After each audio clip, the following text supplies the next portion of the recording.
Here before I forget, we'll go ahead and get started for today.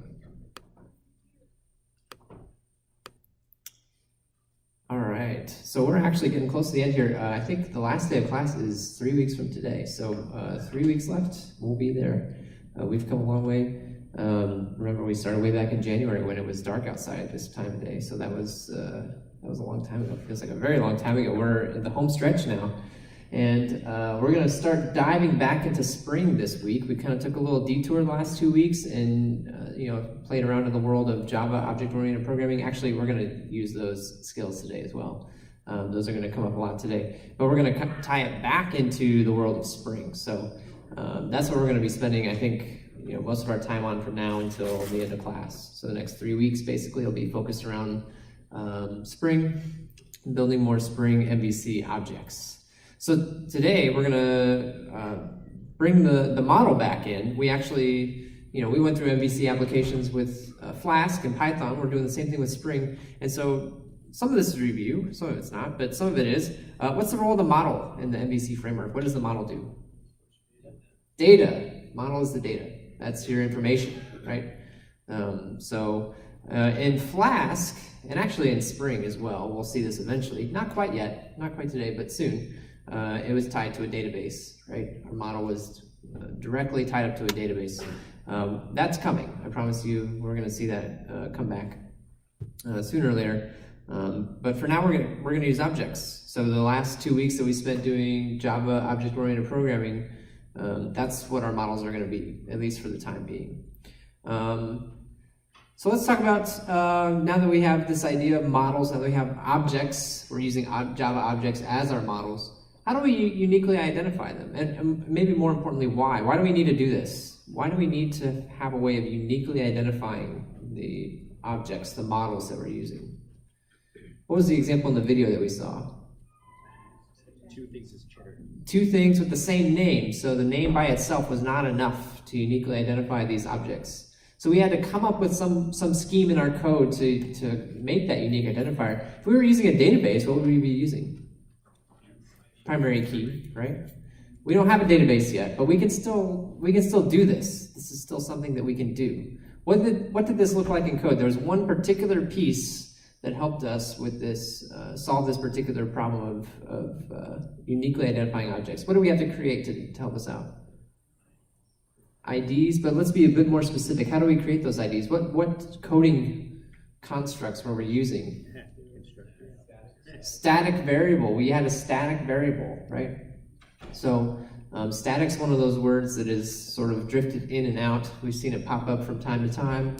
I know when people first start out, especially in Java, that it's sort of a confusing concept. So let's take a moment to talk about what this actually means. When we have a static variable, what does that actually mean? What is that static variable doing for us? How does it differ from a non-static variable? It's the same across all instances. And that's important because our goal here is to have some way of uniquely identifying all objects. So that means that all objects have to have some idea of how many other objects there are, right? And that idea is going to come from that static variable. In fact, I have the prep work code loaded up here. Let's see, I'm in the wrong thing though. It's in the cheese data class, I believe.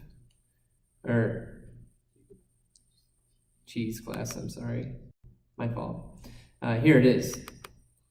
We have a static integer called next ID. So this is going to be a counter, basically. I can create as many cheese objects as I want, right? This value can be seen and shared across all of them. So you can see down here in the constructor that I use this static variable. It's even in italics to help me identify that that's the static variable.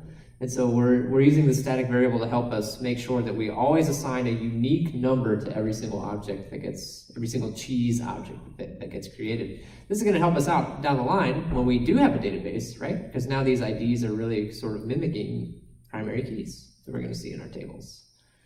All right, cool. Separation of concerns. This is another computer science-y term that's come up sort of multiple times throughout our journey. How does this apply to the model? What does it mean for the model to be separated from everything else? Who's the model talking to, primarily? The controller.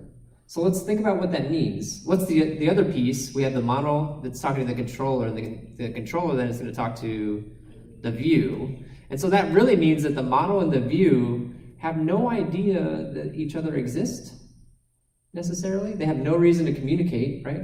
They don't communicate directly. They communicate with each other through the controller.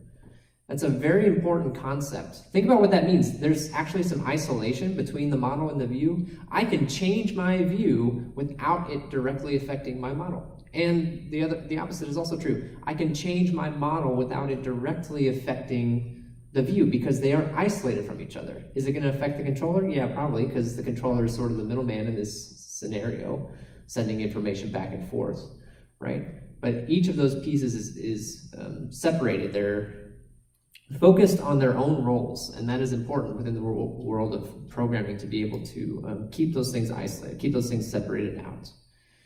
So I just wanted to touch on that because it is an important concept. All right, what is model binding? What does that actually do for us? What does model binding do for us? It creates an object Mm-hmm. that passes it, in this case, into the view. So it creates an object and passes it into the view. I think we might be going the wrong direction. Yeah, well, creates an object. That is our model, right? Our object is a model. How does it create that object? How does it know how to create that object?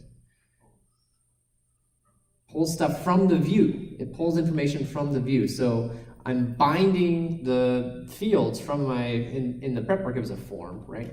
Binding the fields from my form to fields of the model. How does it do that? How does it know that this box from the form matches up to this box or this field in my model? How does it know? The same names. So the attributes will have the same names, right? That's important. And then again, remember that the model and the view aren't really talking to each other directly, right? They're talking to each other through the controller. So what happens to the controller then to indicate that this is going on? We have that model attribute snippet of code, which I can pull up here in the cheese controller and show you from the prep work today. Did I pass it? You went by it, yeah. Sorry, thank you. Here it is. Model attribute, object, this is the type, right? And a variable. So by including this here, by including this little annotation, that's telling our program that the names of those form fields are going to match up with the fields from my model, hopefully, if I do it correctly, if I wire everything up correctly. And so what actually happens? I hit the form, I click the button, and it sees that those field names match. What does it do? What code gets executed? The constructor gets executed. That's exactly right.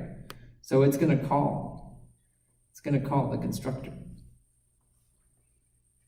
and set these fields. So these fields will be populated. They will have values due to that model binding. This is a little bit different to us because, I mean, the big thing that's confusing about this, I think, to a lot of people, myself included, when I first started out, I'm used to calling the constructor myself. I'm used to saying cheese equals new cheese, so-and-so, right?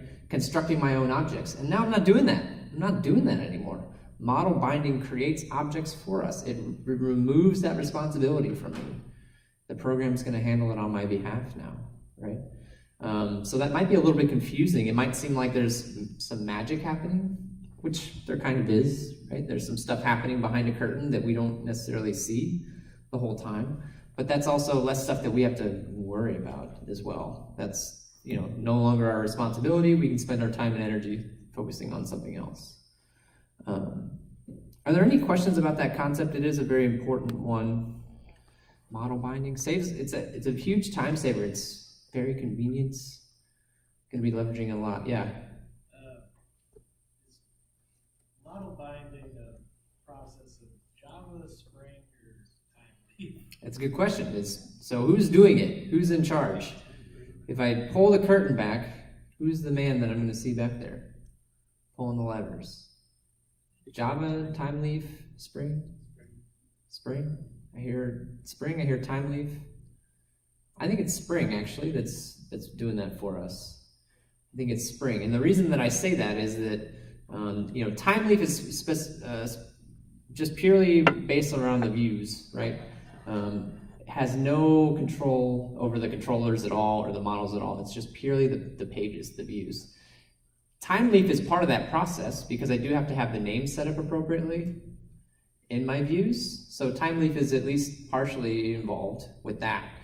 But Spring is what's coordinating everything, basically, in our program. Spring is the one that's pulling all the levers, making sure that information gets to where it needs to go. So if that piece breaks down, then I put the blame on Spring, for sure.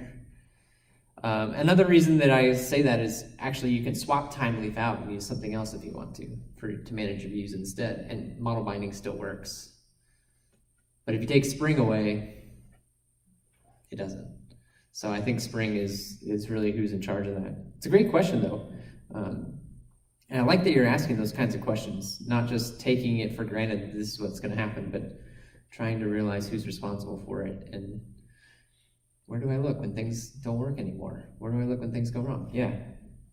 The model binding, the same concepts of overloading apply, that whatever is passed out of the view is going to look for that constructor to have the exact same parameters. Ah, great question. What constructor are we using? Do we know? We'll set the default one, and in the video, I understand the default. Yeah, it's default. Yeah, it's using the default constructor. And so, what's the default constructor? This one, the one with no parameters. If I see a constructor with no parameters, that is the default constructor. Oh. Every time. Yeah. So this is also a constructor. And you're correct, we've overloaded this constructor. We've got a second one here. This is not the default constructor, though. So it's doing default, and then it's doing the this.name, this.description. Close. Yeah, I mean, how does that information get in there? You notice we got setters down here for that purpose. Because these are marked private, which is, you know, intentional, right? So it's a combination between default constructor and the setters, I would say. Although you could experiment around with this. What happens if you take the setters out? Does it still work? I actually don't know the answer to that question. The answer, I wouldn't be surprised to hear either answer. If I remove the setters, does it still manage to set those values appropriately? Maybe it's got some other technique that it uses. I actually don't know. I haven't tried it out. So that would be kind of interesting. But it definitely uses a default constructor. I know if you don't have a default constructor, it says, oh, I don't know what to do. I'm confused. Great question. What other questions do you have? All right. So for our coding portion of today's review session, there was an exercise in the prep work. So if you made it through the prep work, there's this class 8 prep exercises down here at the bottom. I would actually like to run through this. This assumes that you finished the prep, the 2 prep videos, and you followed along with the code in the videos, and actually have all that code in your program already. So if you don't have that code, you won't necessarily be able to follow along with me today, but I still think that this is an important exercise. If you did finish the 2 prep work videos, then you should be able to fire up IntelliJ and follow along with me as I go through this particular exercise. We're going to add a way for us to, well, actually, I believe we already have a way to edit the cheeses in our application, but we're gonna set it up a little bit different. Or maybe we don't have a way of editing cheeses. Either way, it's focused on editing the objects that we already have, editing the information that we already have. So I enter some information into my application, I decide, whoops, that was a mistake, or something changed, and I want to go in and I want to modify it. We're gonna add the ability to do that today. That is our goal. So this exercise is pretty convenient. It actually walks us through step by step. I'm just going to follow it step by step along the way. It has, whoops, oh boy. Sorry about that. I don't know where my picture just went.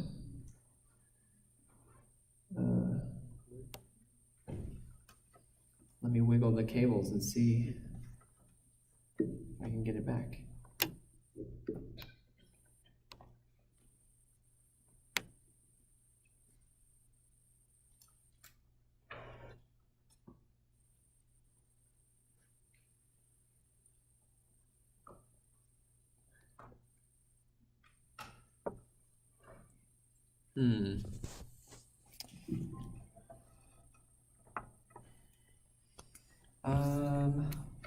Shoot.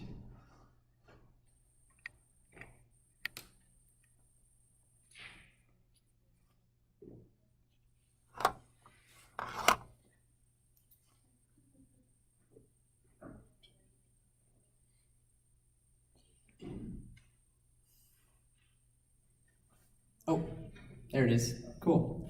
I didn't do anything. I don't know what happened. It's just back now. All right. Sorry about that. Cool. So the first thing it wants us to do is to create two handler methods in our cheese controller. And we're just focused on the outline. It actually gives us the methods, the method signatures here. But I don't want to just blindly copy paste it in. I want to take a look at these and reason about them. What are we actually doing when we add these into our controller? So I'm going to come down here to the bottom of my controller and I'm going to paste this in, but I want to think about it. What is this actually telling us is about to happen? I'm creating a method to display a form to edit things, right? That seems pretty obvious. I've got a model, which is probably going to let me specify, what properties from my cheeses are going to show up here and things like that. And I have a path variable. We've seen this, but it's been a while. Does anybody remember what path variable does for us? What does a path variable do for us?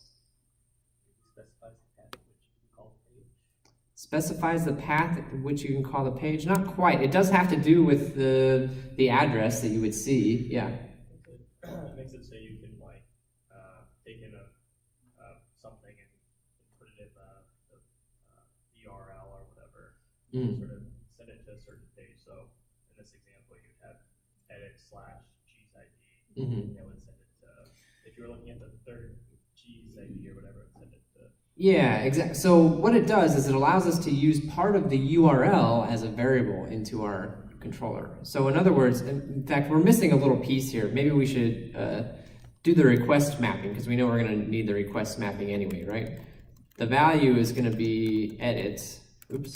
We don't have an edit template yet. That's next up on our list. We're going to be doing that in a second.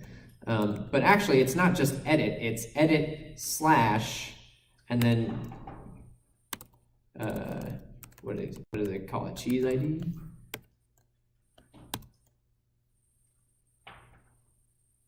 Cheese ID? The fact that this and this are the same is not a coincidence. This is going to be some kind of a number representing the ID of the cheese that we want to edit in our program. So when I go to visit my web page, I'll type in edit/3, right? And then it will pull that 3 out of the URL, out of the path, and feed it into my handler. That's what we mean by a path variable. The variable, the value for this particular variable is coming out of the URL. It's coming out of the path.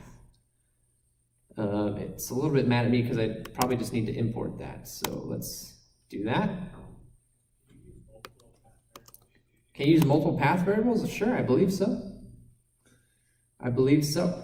I don't often see it that way in practice, but I don't see any reason why you couldn't. You would just do slash and then another value. Yeah.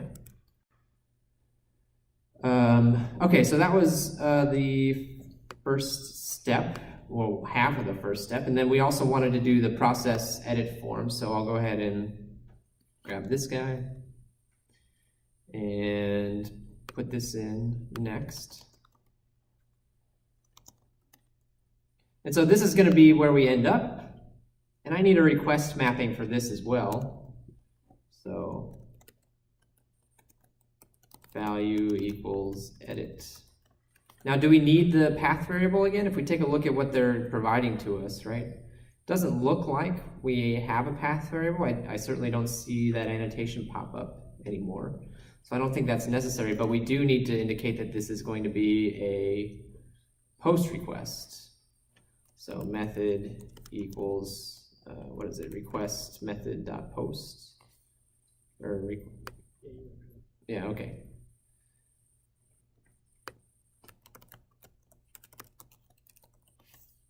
All right, something like that should be okay.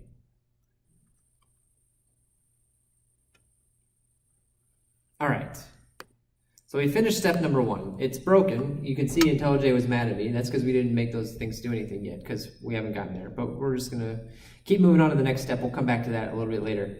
We already did this. Add the necessary annotations, right? We did the request mappings on these. First handle is get request, second handle is post request. We did this. And we did the path variable. So we just did step 2 as well. All right. Step 3, create an EditView template in resources templates cheese. So that's where all of our other templates live. Templates down here. So I'm going to create a new. Oh, I actually didn't set up the. I didn't set up the shortcut for timely things on my computer yet. I'll tell you what I'm going to do. Because if you look ahead, it says copy the code from add.html into edit.html. So why don't we just copy the whole file? I'm going to copy add.html and change it to be edit.html.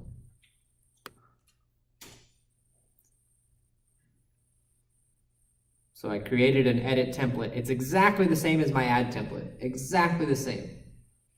Because if you think about it, right, when I'm adding a cheese to my list, I'm giving you a name and a description. And if I want to edit a cheese, right, what am I doing? I'm giving you a box to edit the name and the description. So in that sense, they're very similar. They're both going to be forms that have those pieces of information. We are going to have to modify this a little bit to suit our needs, but you know, they're going to look very similar to each other. Any questions so far? Okay, so we've done step 3, we've done step 4. Back in the display edit form handler, so we're going to go back to our controller. We're going to ask cheese data to give us the cheese with the requested ID, and we're going to put that in the model. Okay? So if you did the prep work, this is probably pretty straightforward. Cheese data is a class that they had you create during the prep work today to manage the cheese objects that we have. You see that's where our array list ended up.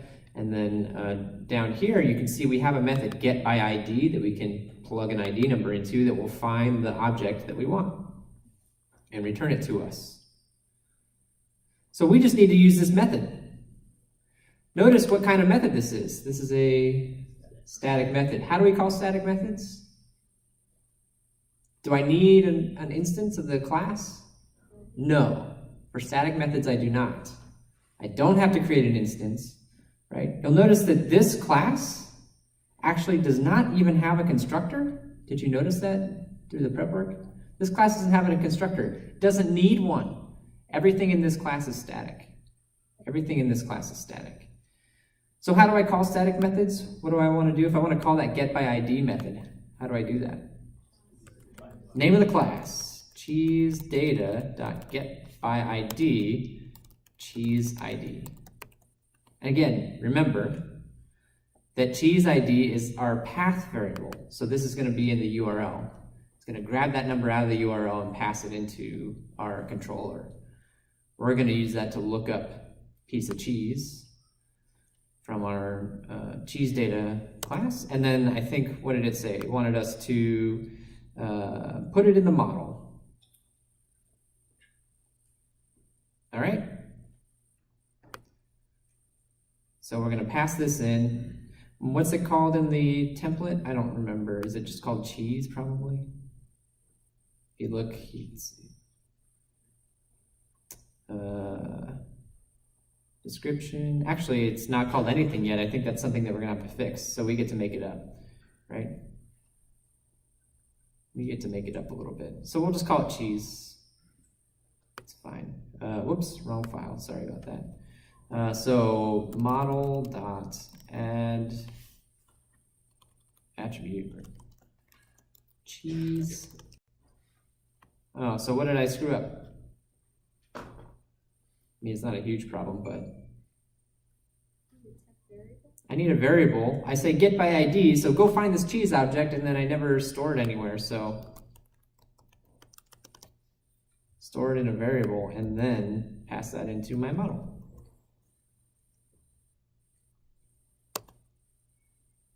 And now, so we've found the cheese that they want to edit, right? We found which cheese they want to edit. We've passed it into the model. The last thing we need to do is return edit. Return the edit template. So far, so good? Any questions? Did I lose anybody along the way? In the back? I get what you have to initialize a new cheese to get one like the C cheese. But since you're already getting that cheese with the ID, wouldn't it already be initialized somewhere? And I mean, because you have to say cheese C as opposed to just do like C equals the. Sure. So, I mean, the object exists. Right? This object that I'm getting from this method already exists somewhere, but we have to remember that every single variable has scope associated with it. So I don't have any cheese variables inside of this scope, the scope of this particular method, this handler. So if I want to create a new variable to store this, I do have to declare what type it is. This variable C only exists within the scope of this particular method, of this handler. And so every time I create a new local variable, notice that I am not creating a new cheese object because I don't see that new keyword there. I'm not calling the constructor. I'm just creating a variable to hold an already existing object. But yeah, I mean, it's required. You can see if I take it out, IntelliJ's unhappy with me. Any other questions? I see another hand somewhere. No? All right. So let's see where we're at on our little checklist here. So we just did number 5, I believe. And now here's where we're going to go fix up our template. Within the form fields in edit.html, we're going to get the name and the description from the cheese that was passed into the model and set them as the values. So these cheeses already have a name and a description, right? I want to take those existing names and descriptions and put them into the text boxes of my forms so that they can see what the original values were before they edit them. Right? That's what we're going to do. So, if I come back to my edit form here, you'll notice I've got 2 boxes, one for the name and one for the description. And if I want to put the values in, what kind of attribute do I need to include here? Value, specifically th value is what we need. Because we're using time leaf to substitute into this. If I just use value by itself, it's not going to work. I need to indicate that it's a time leaf linked value. So this will be linked up with cheese.name, and I'll create another one down here. Did I do this right? I think I did. Yeah, that's what I just noticed that myself. Thank you. This is in the input tag for the text box. So what are we trying to do? We're trying to populate that text box with the already existing information. So I use the value attribute for that. But I want to use the model information to fill it in, so it has to be a time leaf value attribute, since we're pulling it out of the model.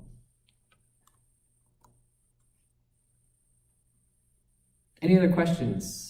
Don't mind pausing, making sure that we're all on the same page. Any other questions? Okay, let's see what's next on our agenda here. We're going to add another input to hold the ID of the cheese being edited. This might seem a little bit redundant, like doesn't the cheese know its own ID? And the answer is yeah, it does. But think about why we need this.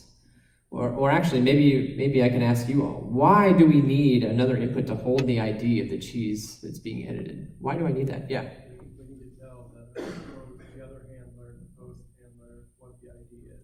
They won't know. Perfect. We need to tell the post handler what the ID of the cheese is. So if I'm using a post request, the information is all going to come through the form. All comes through the post request. That's the only way I have of getting information into my post handler. So right now I've got fields in my form for name and description, but I don't have a field for ID. And I don't really want to have a text box for that. I don't want to allow people to change the ID. That's problematic, right? Because then they could accidentally get 2 cheeses the same IDs, and it just becomes a hassle, it becomes a burden. So we're going to create what's called a hidden input. I think we've seen this on some previous studios in the past, but a hidden input, as its name implies, is an input that the user can't see. It's used to tack on additional information that the program needs to function, but that the users don't need to see or care about. So in this particular case, we want our program to know the ID, but the users, they're not going to worry about that too much. And they actually even give us the code. It says input type, right? Input type equals hidden. The value is going to be equal to the cheese ID. So I'll go ahead and paste this in to my form down here. Notice that I just posted that right above the submit button of my form. So my form technically has 3 inputs, 2 text boxes that I can see, and then this hidden value for the ID. Are there any questions about that step? Yes? All that hidden value is attaching a unique identifier, right? That's all it does, yep. It's like a tag, if you want to think of it that way. It just tags this post request with the ID of the cheese that's been modified. And we need that because, you know, one of the final steps that we're going to do is at the next step. It's not quite the next step. We're going to have to actually find the cheese and update the values. That's something that's coming. We got one more step in between, though. It wants us to add a heading up at the top that says edit cheese and then substitute in the name and the ID. So let's do that. I'm going to come here. Put a header up at the top. Well, we actually have this title, right? Although, would this title work? I don't know. What do you guys think? How should I tackle this one? I can think of a couple ways to attempt this. Anybody have any ideas? I could just use the title, right? I could just use this title value directly if I wanted to. But I wouldn't, yeah. I actually think it might be better to piece it together. Something like, you know, we could do something like this, right? And this is, we could do, what would it be like? Edit plus, am I doing this right? I might not be doing this right. Cheese. Well, it's a time leaf text, so do I need to put the whole, this is where I struggle with this as well. Do I need to put the whole thing inside of this? Oh, that's right. This is where we did single quotes. Like this. Is this good? Yeah, I think so. Yeah, thank you. Thank you. I needed a little, except for I got too many, no, that's fine. And then what did I want it to say? Plus, oh my gosh. Plus, parentheses, ID equals, and then put the ID number in there. Got it. Plus, parenthesis, ID equals, and then we want to put the name of the ID in there, or the ID number, plus parenthesis. So we're using string concatenation here. Probably a space. Some spacing might help here. Edit this particular cheese with the ID of this ID value. And these pluses are just string concatenation to tie the whole thing together. Am I missing a bracket? I am. At the very end, like that.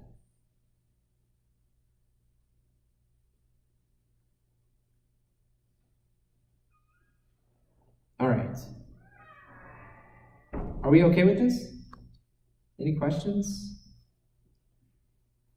All right, and now we're almost done. Actually, we just got a couple steps left. Yeah, 2 steps left, and then we're going to test it and see. On that one, I think the text, like edit, goes outside of the brackets. Did I not do the brackets right? The edit plus single quotes goes outside of the $sign. Okay, thank you. I wasn't sure about that myself. I was a little unsure. I mean, we're going to test this eventually, and we'll figure it out one way or another, but... So you're saying it should be like this? I actually feel like this is okay. Like that? Keep the brackets on anything it thinks about. Yeah? No? Yes? We good? You know, maybe we're wrong. We'll find out, right? We'll test it in a few minutes. And if maybe you might be feeling nervous. I'm feeling nervous because I've written a bunch of code and I haven't tested any of it yet. That always makes me feel nervous. If you're feeling nervous, good, because you should. I do. But we're going to test this. We're actually very close to being at a point where we can test this. And if we got it wrong, oh well, we'll figure it out. We'll test it out, see what happens, and fix it if we need to. Let's wrap up the last couple steps here. We need to actually do the editing. So find the cheese object that has been modified and pass in the values, right? That's what we're going to do next. So I'm going to come to my controller, and for this method down here, you can see cheese ID. That's that hidden input that we had. So just like we did before, I can grab my cheese. Oops.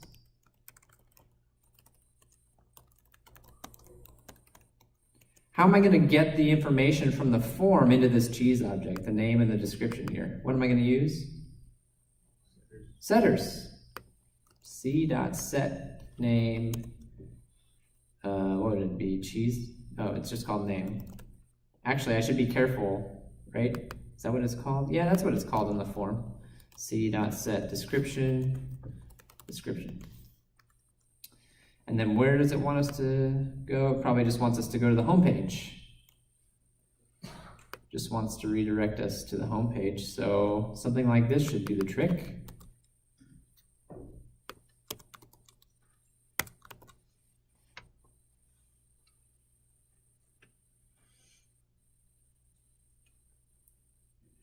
All right, so this is processing the form. I grab the cheese that was edited, I pass in the name and the description that was filled into the form, and then send you back to the home page. We got one more step, which is just a navigational step, right? Providing links to edit each of the cheeses. So the suggestion from the exercise is in our index, we're going to add a link in. They even give us the code. They help us out here. Here is the code that they suggest that we use. So inside of index, there's a table, and where do we want to put this? We could put this like here, maybe? Would be okay. I put it after the description. Is that all right? I don't actually like that. Let's just do a second one like this, or a third one actually it would be, and do that. Let's do that. I made a third table cell and put the edit link in. So what's this code doing, right? It's filling out, it's making an anchor tag, making a link to edit, and this is actually encouraging that it's, well, kind of. Anyway, tacking the ID on to the URL. Enough speculation. We've come to the end. And so let's just test it. Let's just make sure that things work the way that we expect them to work. I'm going to fire up this guy here. And if something's broken, that's okay. I honestly will be surprised if this works perfectly the first time around. I would imagine that I screwed something up along the way. But we'll test it out.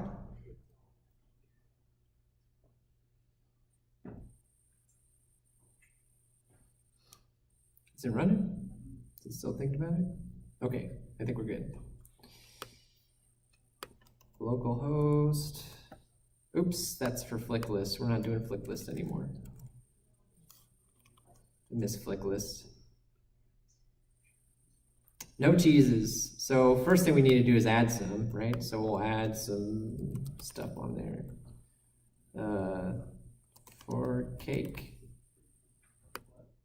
Yep, you heard me.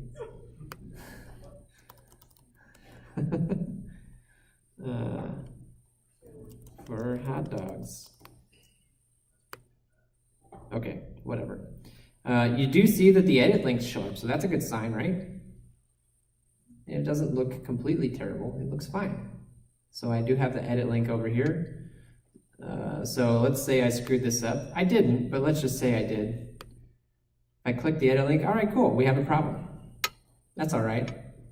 Error resolving template edit. So couldn't find my template. That's what this means. It could not find my template for whatever reason. So let's go back and double check and make sure See what I did wrong. I did something wrong, obviously. Cheese edit. Did I not save everything? That could be, I don't know. Return edit. There's the problem. I just had the path wrong. That's all. That's all. All right, we gotta try it again now. Not a problem.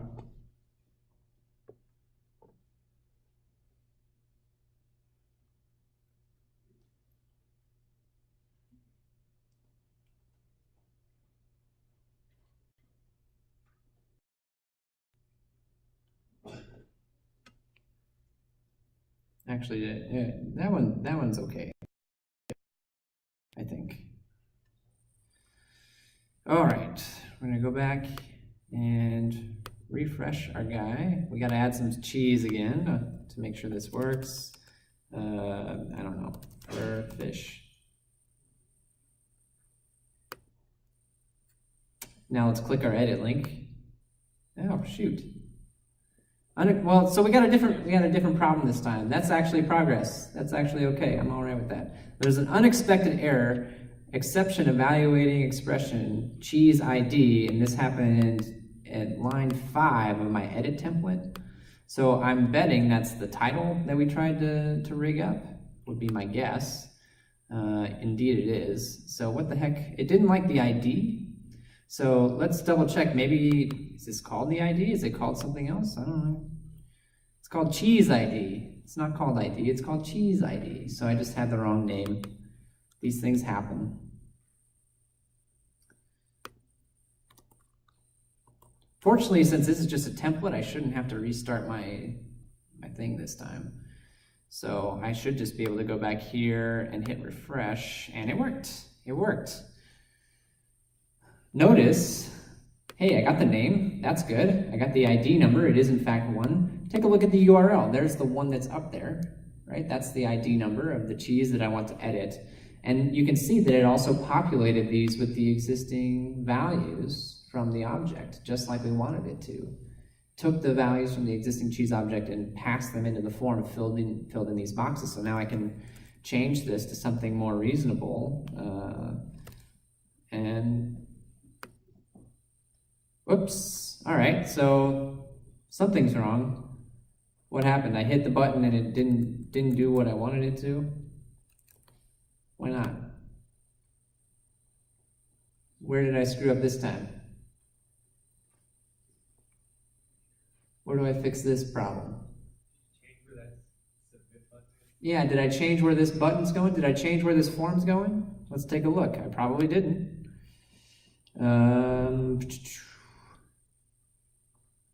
Where am I at here? This is the edit template. Here's my form, method post. Could be the redirect, I guess. This actually looks okay. I should change this to say edit, but that's being a little nitpicky. That's not the problem. Is it the redirect?